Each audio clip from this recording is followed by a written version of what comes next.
Changing your username on Threads is a straightforward process. Follow these steps to update your username easily.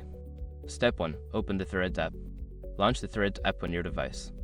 Ensure you are logged into your account to access your profile settings. Step 2. Go to your profile. Tap on your profile icon, usually located in the bottom right corner of the screen. This will take you to your profile page where you can view your current username and other account details. Step 3. Access account settings. Look for the settings icon, often represented by a gear or 3 dots, and tap on it. This will open the account settings menu where you can make changes to your profile. Step 4. Edit username. Find the option labeled Edit Profile or Change Username. Tap on it and you will be prompted to enter a new username. Make sure your new username complies with the platform's guidelines. Step 5. Save changes. After entering your desired username, look for a Save or Confirm button. Tap it to apply the changes. You should receive a confirmation that your username has been successfully updated. Now you can enjoy your new username on Threads. If you encounter any issues, consider checking the help section of the app for further assistance.